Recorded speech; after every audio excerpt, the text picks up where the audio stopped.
Ross, early days 3-3, but does that sort of derail, top four chances in some ways? Well, we've never spoken about top four. Everyone else writes those.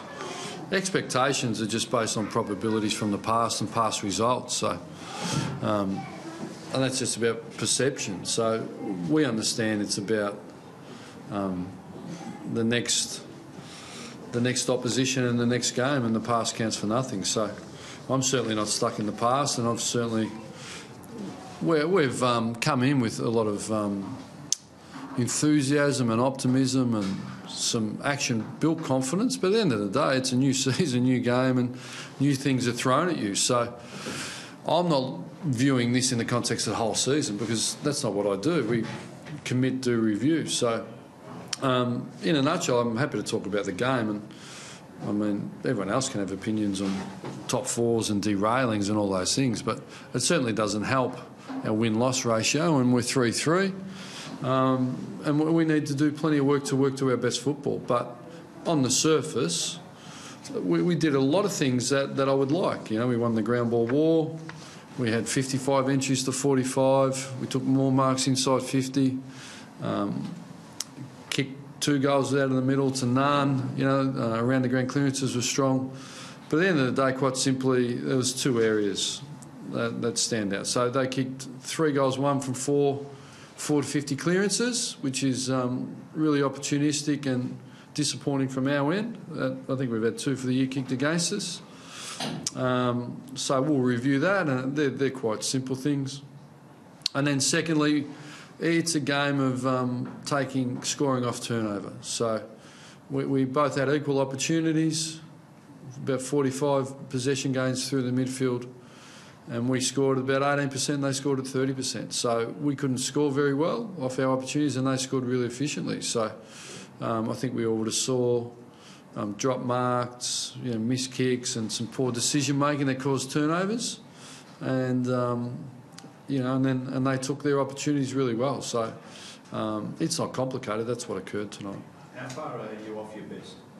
I couldn't put well, certainly when I can't put a percentage or a figure, or we did a lot right tonight. So if we keep that foundation and defend better and score more efficiently, like even in a second, I think we had 13 entries, kicked 2 goals, and I think they had 11, kicked 2-5. So we've got to find a way to score more efficiently, take our opportunities, and defend a little bit better, which we know we're capable of doing both. But talk's cheap. We need to train and improve it. It's not complicated from here. We've identified what we need to improve, and we need to train it and persist and persevere until we get there. How significant then is the absence of Hayden Ballantyne? You talk about needing to score more efficiently. You need more options to. Yeah, I don't think it's about one player. I think it's about the team running and spreading and using the ball well, taking their marks and hitting their targets, and not forcing the ball through areas where it doesn't need to go. So. I don't think it's about Hayden. Does he go straight back in next week? It's not something I've thought about at this point.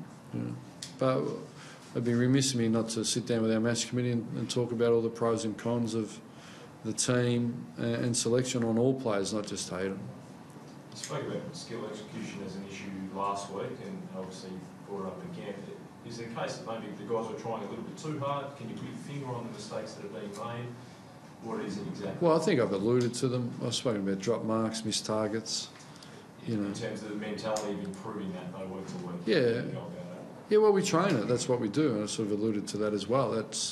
We'll train. We get a couple of opportunities during the week. I thought at times our composure was better tonight, but it sort of fell away, So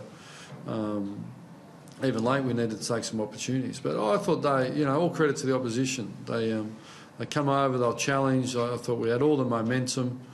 I thought, there's some stuff late in the first quarter. In the last 2 minutes, I kicked a couple of goals that were quite easy, and, there was a turnover and a 50 and a free kick and all those sort of things. So that didn't help. But they worked and willed their way back in the game, and they were good enough with their skill execution, I thought, to capitalise, and we weren't.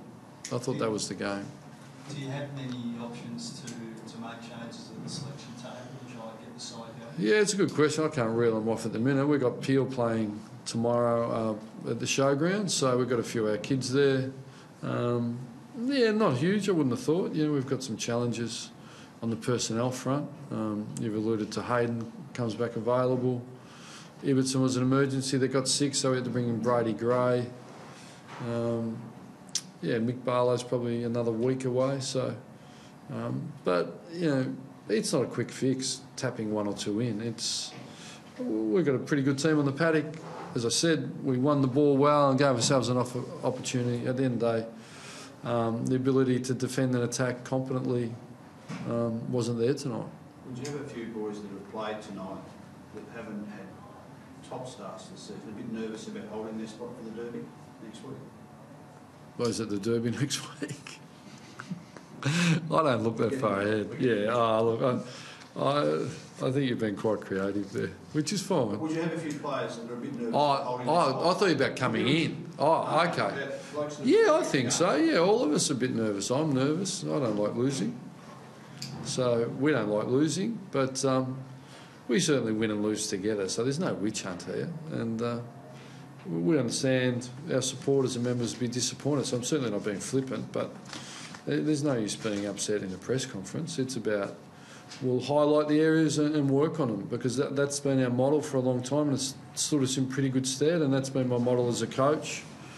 We identify and we work hard and we commit and we try and grow and improve. We're about growth. So, look, it's not ideal. We get that, but we're going to need to play better football more consistently than we did tonight to sort of be in the hunt for a finals berth. So you don't look as harder, slicker team as you did last year, at probably any stage of last year.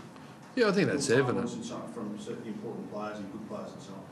So is that because you're a hunted group now, having been where you've been last year, or? Oh, I couldn't answer that. I wouldn't have thought so. How did you assess the Crowley-Harvey matchup across the four quarters? I know you touched on it. Yeah, I think it's unusual that Ryan was shaded tonight. I thought Harvey really was quite strong for them. You know, I thought their best was sort of Harvey.